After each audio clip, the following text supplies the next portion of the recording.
Assalamualaikum warahmatullahi wabarakatuh. Waalaikumsalam warahmatullahi wabarakatuh. Mohon izin Bapak Agus Marianto, Magister Pendidikan. Perkenalkan saya Pak Triwahyudi. Saya calon guru penggerak atau CGP angkatan 7 dari Kota Surakarta. Mohon izin untuk kesempatan kali ini kepada Bapak agar meluangkan waktu untuk bisa wawancara dengan saya terkait pengambilan keputusan dan nilai kebajikan yang Bapak ambil dalam institusi yang Bapak pimpin dan jalankan. Beliau Bapak Agus Marianto, Magister Pendidikan selaku Kepala SMK Muhammadiyah 2 Surakarta. Baik Bapak, kita menuju ke sesi wawancara. Ya, Bapak, selama ini bagaimana Bapak dapat mengidentifikasi kasus-kasus yang menjadi dilema etika atau rujukan moral? Apa yang Bapak alami, kejadian atau kasus peristiwa apa yang Bapak rasakan atau alami di institusi yang Bapak pimpin, kemudian bagaimana Bapak mengidentifikasi itu, kemudian nanti untuk menentukan langkah-langkahnya untuk pengambilan keputusan. Ya, oke. Terima kasih Bapak Triwahyudi yang salah satu sebagai guru penggerak CGP yang mungkin pada hari ini untuk wawancara dengan saya terkait dengan kepemimpinan. Iya.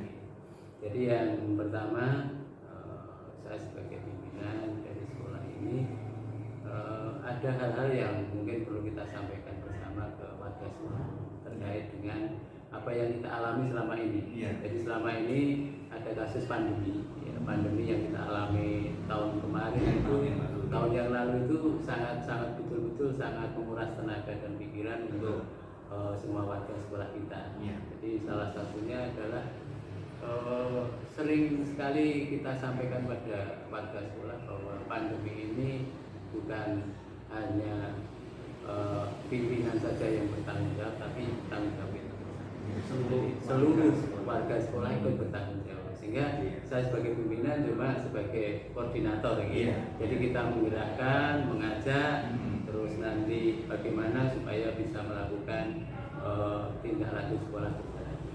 Ini yang saya sampaikan.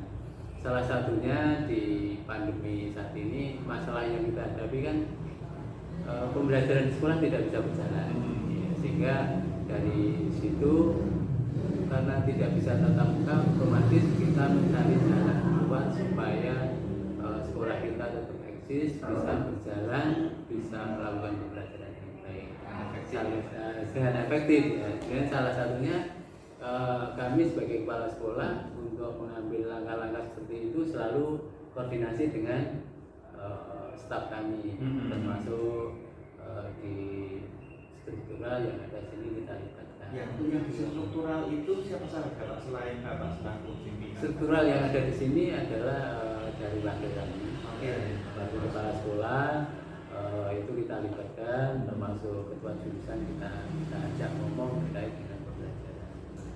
Untuk wakilnya itu apa saja Pak yang dibidangi? Wakilnya di sekolah kami ada 4 Pak. Ada 4, ada bidang 1 itu di kurikulum, 2-nya siswaan, 3-nya itu sarana, yang 4-nya itu humas. Jadi itu saling mendukung untuk kegiatan di pembelajaran sekolah. Baik. Lalu terkait tadi kasus yang Bapak sampaikan bahwa tahun yang lalu itu cukup membekas sekali ya Pak ya di warga, di hati warga sekolah juga Bapak selaku pimpinan bahwa kemarin saat pandemi pembelajaran harus off. Lalu langkah apa yang Bapak ambil selain yang pertama tadi istilahnya Bapak kan tergerak hatinya selaku pimpinan. Kemudian Bapak ketika tergerak hatinya berusaha untuk menggerakkan itu warga sekolah diawali dari struktural dan kepala program tadi. Kemudian setelah itu apa yang Bapak lakukan? Ya setelah itu kita sampaikan ke staf kami, kita rapat bersama terkait dengan kelangsungan pembelajaran di sekolah kami. Salah satunya karena itu pandemi dan kita tidak bisa melakukan pembelajaran, kita mengambil jalan keluar. Iya. Jadi pembelajaran terbatas itu daring atau luring, Pak? Itu ada tatap muka sebagian, ada yang jadwal yang daring. Jadi di rumah. online di rumah, ada sebagian yang masuk di sekolah. Berarti ya padu-padan gitu. Padu, jadi ada offline dan online-nya.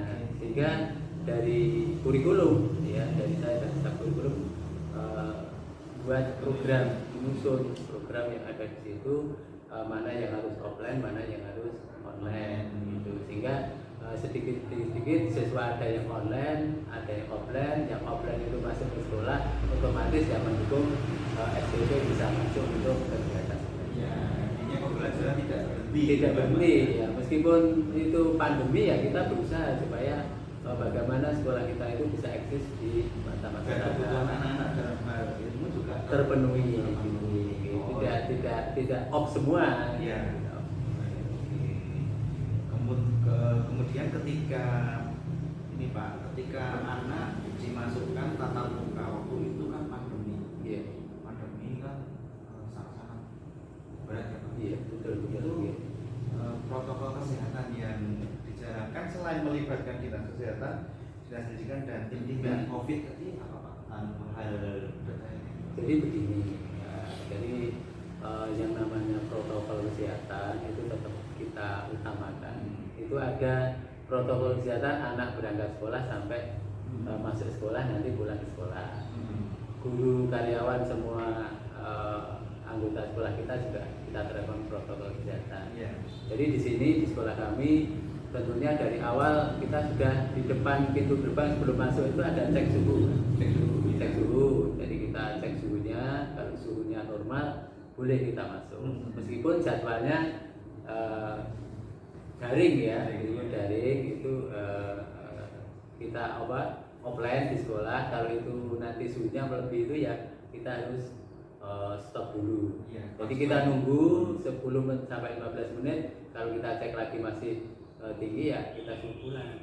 Biar belajar secara daring dari rumah gitu. Dan memberikan kalau anak itu belum bisa masuk sekolah karena ada suhunya masih tinggi kan, ya. Indikasi arahnya ke sana. Oke. Jadi protokol kesehatan dari awal siswa saat berangkat sekolah sampai di sekolah, saat pembelajaran berjalan, kemudian sampai pulang itu ada protokolnya. Selain itu nanti kalau sudah anak masuk, sekolah kami menyiapkan masker, Bapak. Oh iya. Jadi setiap siswa yang masuk itu kita beri masker. Maskernya sekali pakai buang atau? Sekali pakai buang. Jadi besok kita siapkan lagi. Makanya itu kan juga perlu dana untuk arah-arah ke sana itu. Bagian dari program. Setelah itu di sekolah juga menyiapkan cuci tangan, Bapak. Jadi supaya kita betul-betul aman dan yang masuk itu juga lebih nyaman, kita berikan alat-alat yang terkait untuk mendukung protokol kesehatan. Baiklah, ini langkah-langkah Bapak lakukan ketika pandemi terjadi kemarin. Sedangkan di satu sisi KPM harus tetap berjalan. Awalnya kan Bapak mengalami dilema ya Pak ya. Awalnya mengalami dilema ini nanti bagaimana? Akhirnya Bapak mengambil langkah keputusan itu dengan melibatkan stakeholder, kekuatan yang Bapak punya, yaitu Bapak punya wakil kepala sekolah, kemudian punya kepala program, kepala TD, semuanya dikumpulkan untuk diberikan apa, kemudian juga melibatkan stakeholder, yaitu dinas kesehatan, dinas pendidikan dan kepolisian serta tim tindak COVID, sehingga memutuskan dari hasil rapat yaitu melakukan KBM atau kegiatan belajar mengajar secara terbatas dan dengan catatan menerapkan protokol kesehatan.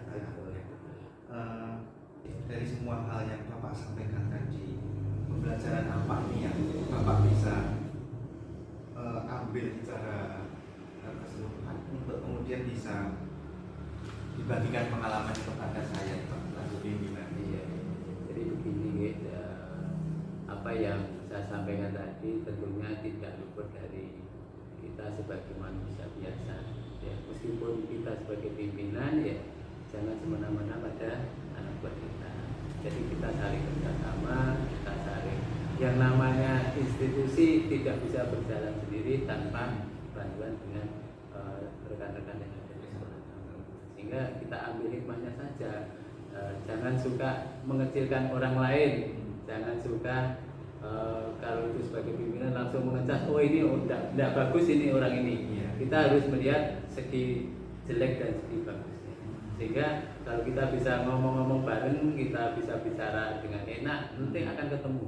Iya. Jadi tidak ada yang namanya gap. Iya. Kita di sini itu satu keluarga, sehingga kita maju bersama untuk mengembangkan pendidikan ini bisa berjalan dengan baik, sehingga sekolah kita nanti diminati orang lain, menjadi primadona di hati masyarakat.